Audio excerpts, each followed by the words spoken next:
Il faut avouer que les transformations de Dragon Ball Super possèdent leurs qualités et leurs défauts. Mais pourquoi parler des défauts et encore plus faire des tests DBS par certains, surtout après la grosse catastrophe et incohérence qu'a été le SSJ Blue. Pour vous redonner de la hype, je vais aujourd'hui vous présenter les 5 meilleures apparitions de Megate no Goku dans Dragon Ball Super en incluant aussi les séries Super Dragon Ball Heroes. N'oubliez surtout pas de vous abonner à la chaîne et d'activer la cloche pour toutes les futures notifications.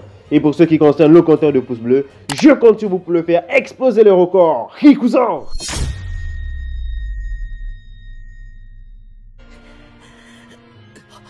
L'apparition du dieu Goku dans l'épisode 9 Super Dragon Ball Heroes.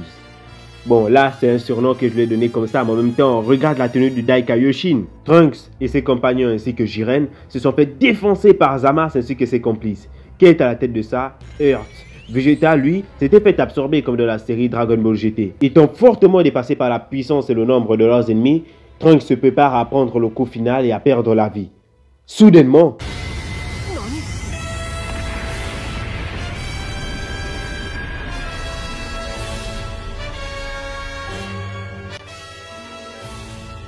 Goku apparaît avec sa tenue de dieu accompagné par le Dai Kaioshin. Il ne perd pas de temps et propulse Oren et sauve Trunks d'une mort imminente. Lorsque la forme de Ultra Instinct apparaît, Oren ne peut même plus s'approcher de Goku sous peine de se faire expulser bien loin.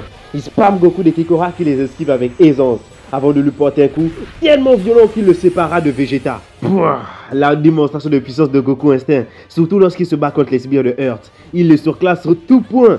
Bon oui, c'est vrai que là comme ça, les mouvements ça ne semble pas être de l'Ultra Instinct comme on avait vu dans le tournoi du pouvoir. Mais quand même, c'est incroyable. Sauf bien sûr au moment où il esquive les Kikora. Là quand même, la manière dont il les esquive, tu sens bien que c'est la maîtrise des mouvements instinctifs. Ensuite, Goku leur donne 2 coups de coude dans le bide qui les envoie KO. À ce moment-là, Goku il gère. Même si c'est vrai qu'après il se fera mettre KO par Lags. Mais c'est sa première apparition qui m'a beaucoup marqué, beaucoup marqué, étonné. Et c'est pour ça que vous la retrouvez dans Stop.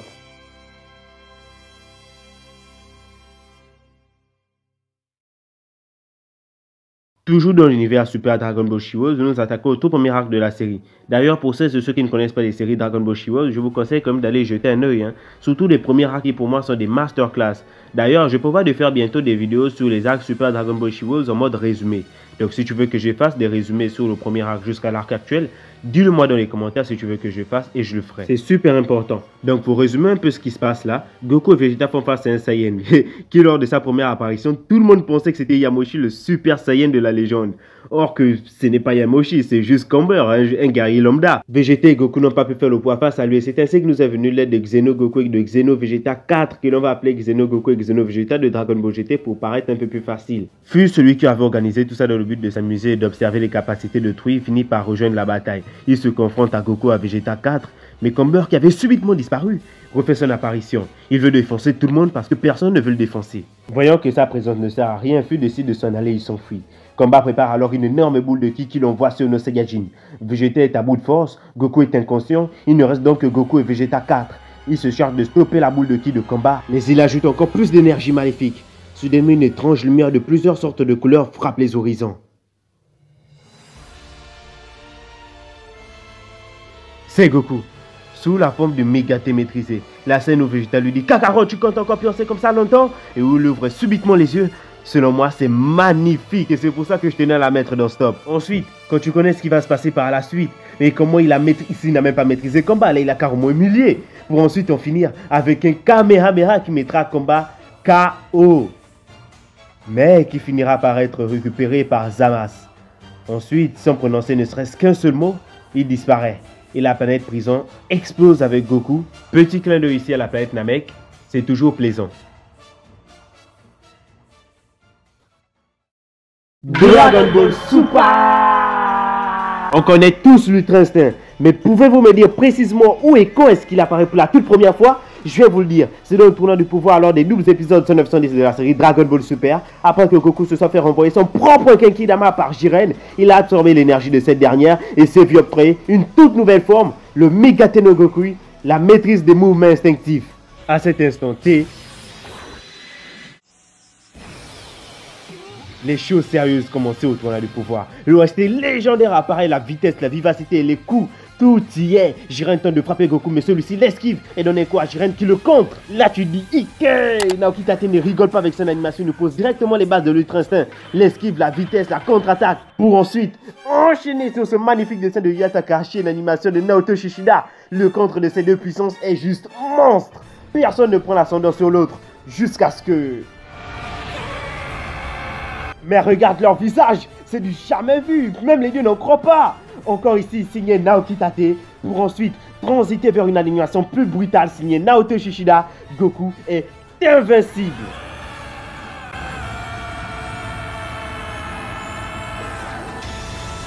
Mais pour venir à bout de Jiren le Gris, il faut bien plus qu'une nouvelle forme.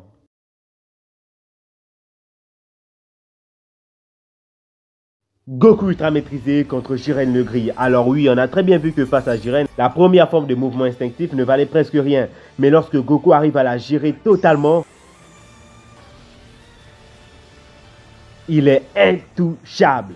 Goku a tel un niveau de déconnexion pas possible, car souvenez-vous que le principe de cette forme est de laisser le corps bouger tout seul. À ce moment-là, Goku il défonce tout. Il épate ses amis, il nous épate, il épate Jiren, il épate le monde de Dragon Ball, il épate les dieux qui se lèvent pour le voir à l'œuvre. Sûrement un des moments les plus beaux de toute la série DBS.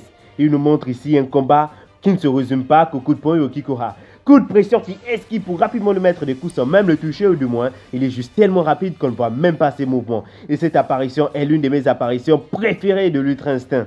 Sans oublier que l'épisode qui suit va nous présenter un des combats les plus hypants. C'est vraiment quelque chose.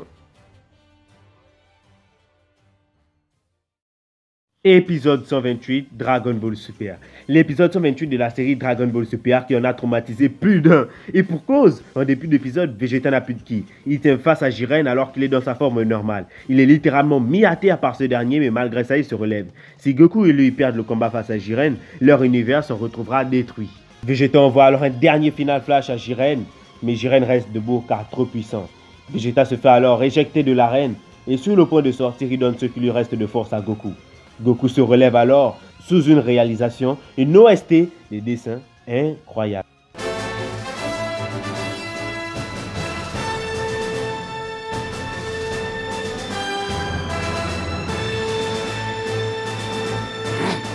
Vegeta, tu peux compter sur moi. Je ne te décevrai pas. Même après tout ça, il ne suffira que quelques coups de Jiren pour envoyer Goku valser très loin, qui finira par se détransformer. N'ayant plus de force, Jiren ne cesse de le rouer de coups encore plus puissants les uns que les autres. Sur le point d'en finir, il esquive l'attaque de Jiren et se retourne aussi frénétiquement que Classement. Sous son thème associé à cette forme, l'Ultra Instinct. Au tout dernier moment, où tout semblait perdu, cette forme réapparaît. Jiren ne se laisse pas faire et tente d'attaquer Goku, mais en vain. Toute la classe et la puissance déversée par l'Ultra Instinct se ressent ici. Et encore une fois, même les dieux sont choqués. À jamais aucun d'entre eux ne dira à Goku de parler prouesses qu'il a fourni lors du tournoi du pouvoir. Et c'est sur ce cliffhanger qu'on nous laisse avec cet épisode 128 de la série Dragon Ball Super.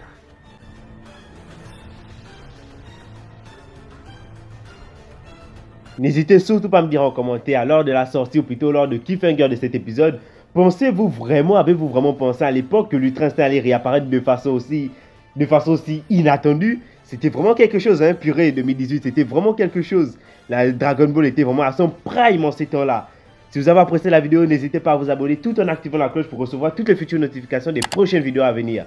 Sur ce, n'hésitez pas aussi à mettre un pouce bleu ou un pouce rouge si vous avez apprécié la vidéo ou pas. Et aussi à me dire si vous voulez une partie 2. D'ailleurs, vous pouvez me donner des idées pour la partie 2 en commentaire. C'est gratuit, allez-y, commentez. Tchuss, de tout le